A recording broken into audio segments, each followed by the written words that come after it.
कि यह series start हुआ है। आज यह 5वां वीडियो है बिहार स्पेशल का।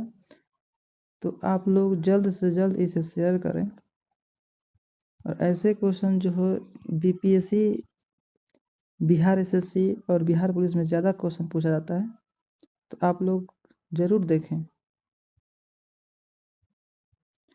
झारखंड राज्य के विभाजन से पूर्व बिहार में लोकसभा तथा राज्यसभा की सीटों की संख्या कितनी थी? झारखंड राज्य के विभाजन से पूर्व बिहार में लोकसभा की 54 सीट और राज्यसभा की सीटों की संख्या 22 थी। झारखंड राज्य के विभाजन से पूर्व बिहार में लोकसभा तथा राज्यसभा की सीटों की संख्या 54 और 22 थी। लोकसभा की सीटों की संख्या 54 और राज्यसभा की सीटों की संख्या 22 थी।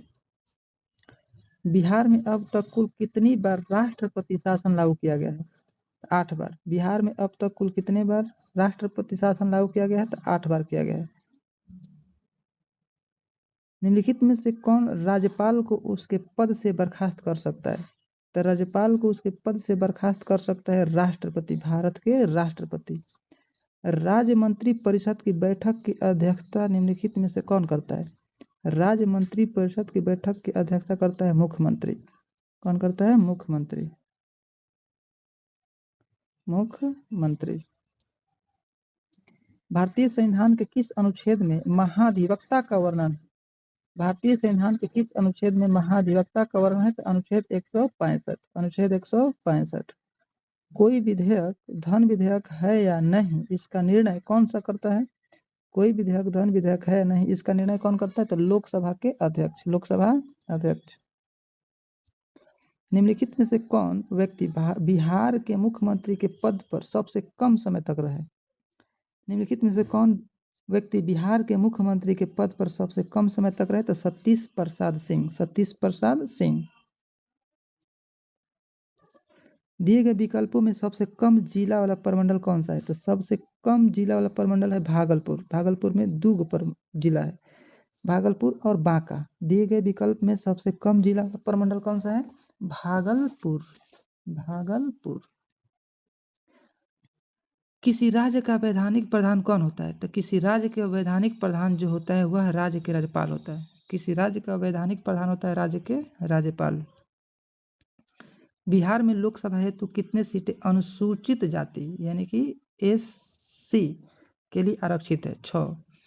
बिहार में लोकसभा हेतु कितनी सीटें अनुसूचित जाति के लिए आरक्षित है? तो 6 सीटें जो है अनुसूचित जाति के लिए आरक्षित है। उर्दू भाषा को दूसरी राजभाषा के रूप में मान्यता देने वाला उर्दू भाषा को दूसरी राजभाषा के रूप में मान्यता देने वाला भारत का पहला राज्य कौन सा है? तो भारत का पहला राज्य है बिहार। जिला परिषद अध्यक्ष अपना त्याग पत्र किसको देता है? अपना त्याग पत्र जिला दंडाधिकारी को। जिला दंडाधिकारी को।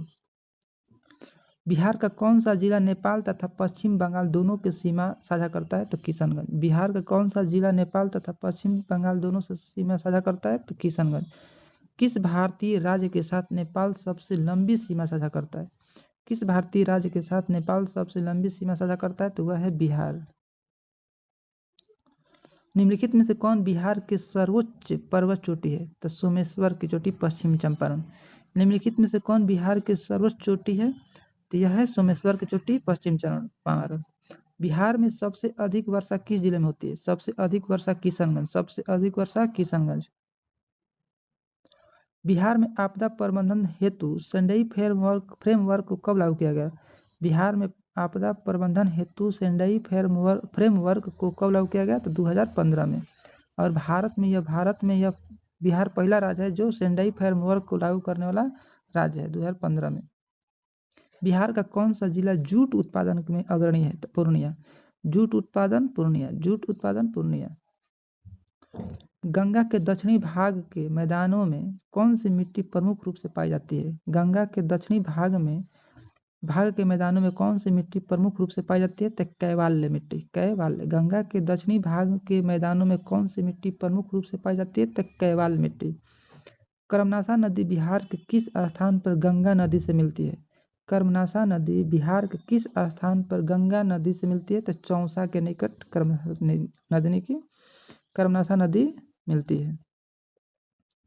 कांवर झील बिहार के किस जिला में है? तो बेगूसराय। कांवर झील बेगूसराय, कांवर झील बेगूसराय। निम्नलिखित में से कौन सा जल कुंड मुंगेर में स्थित है? मुंगेर में कौन सा है? रामेश्वर कुंड, सीता कुंड, ऋषि कुंड। रामेश्वर कुंड, सीता कुंड और ऋषि कुंड कहाँ है? तो मुंगेर में है। राजपुर नहर परियोजना किस नदी पर है? तो कोसी नदी पर। राजपुर नहर परियोजना किस नदी पर है? तो कोसी नदी पर। 2011 की जनगणना के अनुसार जनसंख्या के दृष्टि से बिहार का सबसे छोटा जिला कौन सा है? तो शेखपुरा। 2011 की जनगणना के अनुसार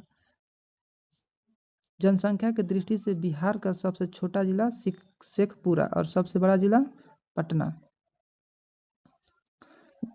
बिहार के किस जिले की महिला साक्षरता दर सबसे न्यूनतम है? बिहार के किस जिले की महिला साक्षरता दर सबसे अधिक है? तो सहरसा की सबसे कम है।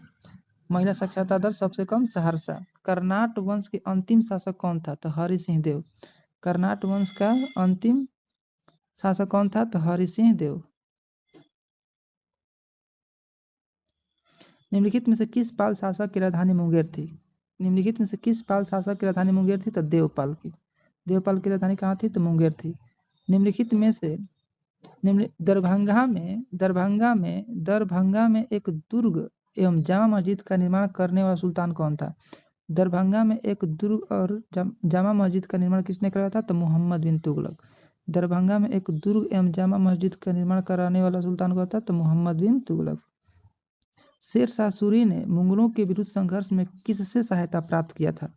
शेर शाह सूरी ने मुगलों के विरुद्ध संघर्ष में किससे सहायता प्राप्त किया था? तो चेर शासक से। शेर शाह सूरी ने मुगलों के विरुद्ध संघर्ष में किससे सहायता प्राप्त किया? चेर शासकों से।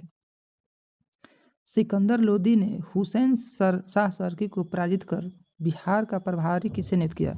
सिकंदर लोदी ने हुसैन शाह सरकी को पराजित कर बिहार का प्रभारी किसे नियुक्त किया? दरिया खां नुहानी को। चौसा के युद्ध में शेर शाह सूरी ने हुमायूं को कब पराजित किया? तो 26 जून 1539 को। 26 जून 1945 को। चौसा के युद्ध में शेर शाह ने हुमायूं को कब पराजित किया? तो 26 जून 1539 को। 26 जून 1539 को। शेर शाह का प्रशासनिक प्रयोगशाला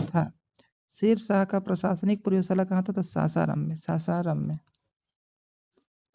शेर शाह ने अपने शासनकाल में पटना में एक दुर्ग का निर्माण करवाया तथा पुनः इस नगर को राजधानी के रूप में विकसित किया। इसकी चर्चा कहाँ है?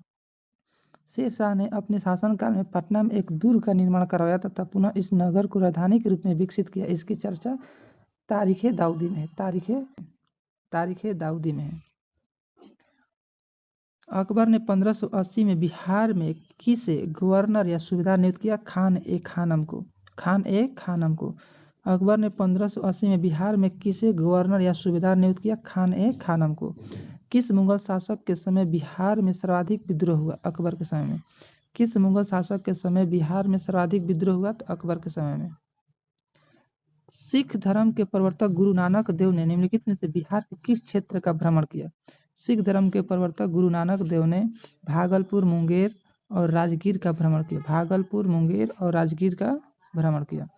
मुगल शासक फर्रुखसियार ने अंग्रेजों को बिहार एवं बंगाल में व्यापार करने के लिए कब स्वतंत्रता प्रदान की? मुगल शासक फर्रुखसियार ने अंग्रेजों को बिहार बंगाल में व्यापार करने के लिए कब स्वतंत्रता प्रदान की? तो 1717 में। किस मुगल बादशाह के शासनकाल में अंग्रेजों ने पटना में अपनी पहली फैक्ट्री बनाई? किस मुगल शासक के शासनकाल में अंग्रेजों ने पटना में अपनी फैक्ट्री स्थापित किया? तो शाहजहां के समय में। अंग्रेजों की पटना फैक्ट्री का प्रधान जब चारनाक कब बना? अंग्रेजों की पटना फैक्ट्री का प्रधान जब चारनाक कब बना? तो 1664 में। जब चारनाक 1664 में। बिहार आने वाला पहला अंग्रेज यात्री कौन था? तो राल्फ फिंच। बिहार आने वाला पहला अंग्रेज यात्री राल्फ फिंच। बिहार में होम रूल लीग की स्थापना कब की गई? 16 दिसंबर 1916। भारतीय राष्ट्रीय कांग्रेस का 27वां अधिवेशन कहाँ हुआ था? तो बांकीपुर, पटना। भारतीय राष्ट्रीय कांग्रेस का 27वां अधिवेशन बांकीपुर, पटना। मुजफ्फरपुर बम कांड 1908 में किसे फांसी की सजा हुई थी? मुजफ्फरपुर बम कांड 1908 में किसे फांसी की सजा हुई थी? तो खुदीराम बोस को। चंपारण में कृषि की स्थिति की जांच के लिए नियुक्त नियुक्त जांच समिति के अध्यक्ष कौन थे? चंपारण में कृषि की स्थिति जांच के लिए नियुक्त जांच समिति के अध्यक्ष कौन थे? तो FG सलाई। बिहार आने वाला निम्नलिखित चर्चित विदेशी यात्रियों में सबसे पहला यात्री कौन था? बिहार आने वाले निम्नलिखित चर्चित विदेशी यात्रियों में सबसे पहला यात्री कौन था? तो मेगास्थनीज। 24वें तीर्थकर महावीर स्वामी का जन्म कहाँ हुआ था? तो कुंडग्राम वैशाली। 24वें तीर्थकर महावीर स्वामी का जन्म कहाँ हुआ था? तो कुंडग्राम वैशाली। अशोक के स्तंभ लेखों में निम्नलिखित में से कौन सा बिहार में स्थित है? अशोक के स्तंभ लेखों में निम्नलिखित में से कौन बिहार में स्थित है? तो लौरिया अरेराज, रामपुरवा और लौरिया नंदनगढ़। लौरिया अरेराज और रामपुरवा। कनिष्क ने पाटलिपुत्र के किस बौद्ध विद्वान को अपने दरबार में आश्रय दिया? कनिष्क ने पाटलिपुत्र के किस विद्वान को अपने दरबार में आश्रय दिया? तो अश्वघोष।